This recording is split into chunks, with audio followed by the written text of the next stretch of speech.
Boys and girls, take a seat around the campfire because we have a story among two rivals, both who work for Apple, for a new XR headset coming in 2022, 2023, and we're talking about rivals that rival that of David versus Goliath versus All Might and All for One, and to a degree Leonidas and that guy that he made fun of who had a disability and ultimately led to his defeat. For real, that was the main takeaway I took after watching that story. But of course, we are talking about Apple's entrance on the battlefield to the AR XR scene. When it comes to Apple these days, I'm not really sure if they're into innovation anymore. It looks like they really just repurposed, time-tested things that work, and they can make a boatload of money off it, because at this point, I could slap an Apple logo onto rollerblades and they'd be cooler than skateboards, and we all be blading tomorrow if Apple made it cool again. At this point, the Apple logo is basically a representation of the Hypnotoad from Futurama. Anything it's put on, it basically gets adopted regardless. But our story today starts with the antagonist of our story, Mike Rockwell, previously of Dolby Labs,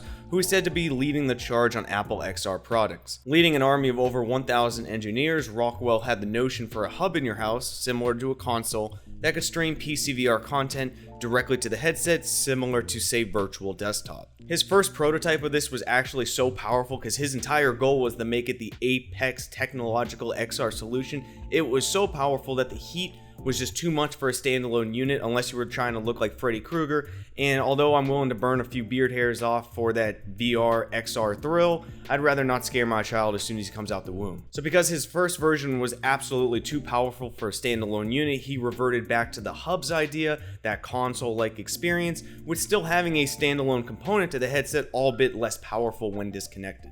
Which leads us to the protagonist of this story, Joanie Ives. Ives fights the establishment and understands the shackles that courts provide to an experience, and balked at Rockwell's idea of the next Apple device. Joanie Ives had the vision of basically making this headset less powerful, kind of like the Oculus Quest when it launched. It's probably not the apex solution we had for standalone, but it's the apex that was presentable to the average consumer. So Joanie Ives had that thought of making that less powerful XR headset. When it comes to storytelling, this is honestly the tortoise and the hare, with Rockwell being the hare in the situation, wanting the most technological marvel that possibly could had, where Ives was more the tortoise, slow and steady, what worked for the consumers. Which brings us to judge, jury, and executioner of this tale, CEO Tim Cook, who in what I can only assume was a midnight meeting of three men who hold the power of absolute gods, decided to validate Joanie Ives' vision of an AR XR wearable, an all-in-one standalone device like the Oculus Quest. Even still, the fact that Ives' version is less powerful, Apple is still reportedly promising quite a bit here. The headset now in development is designed to feature ultra-high resolution screens that will make it almost impossible for a user to differentiate the virtual world from the real one, which sounds like something you should absolutely never say. Under-promise, over-deliver, always. That is a huge claim to make, something that we haven't seen. I think anyone who's used any bit of pass-through functions understands that there's a clear difference between the real world and a pass-through camera at the time.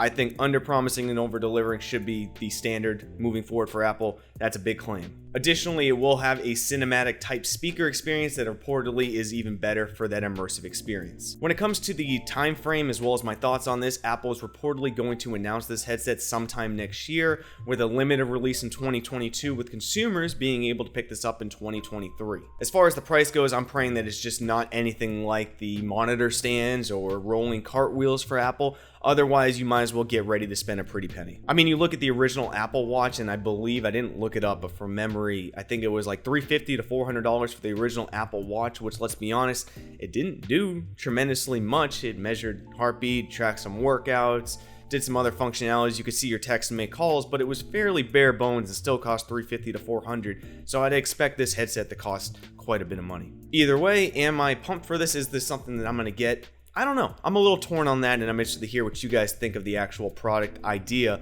When it comes to AR and XR, I am not one to try to compare them to VR. It's not which one is better. It's not, is VR better than AR? Is AR better than VR? That's really not my thoughts on why I'm hesitant on any type of XR wearable headset. It's more how much value added really is it to me. There is something to say about AR glasses, the ability to have all that functionality always on your head, always wearable, and always right there in the field of view with full freedom of your hands. However, when it comes in this current decade, I'm not sure if the value of an XR wearable will ever be better than what I can do on my phone. Yes, it's a completely different experience. I completely understand that. but spending thousands of dollars on what's already in my pocket, I'm probably going to go with what's in my pocket for any AR capabilities. And I think we have quite a while, maybe a decade, before an XR wearable really hits value-added consumer standards, but that's just my thoughts on it. I'm really not sure what to think about this one, but I'm curious to hear your thoughts on it. Is an XR headset something that you actively want? What would it take for you to buy one of these? Let's say that the price is $1,000 plus. What functionality would it take for an Apple Glass type product to have for you to adopt this rather than just using AR apps on your phone? I'm very curious. Of course, if you enjoyed this video, please leave a like to support it. It would mean a lot. Make sure to subscribe and hit that bell icon. It just makes it very easier. I know a lot of you who watch these videos are not subscribed, and by hitting that button, it just makes it much easier for you to find my videos. And as always, I'll see you on the next one, Space Cowboys.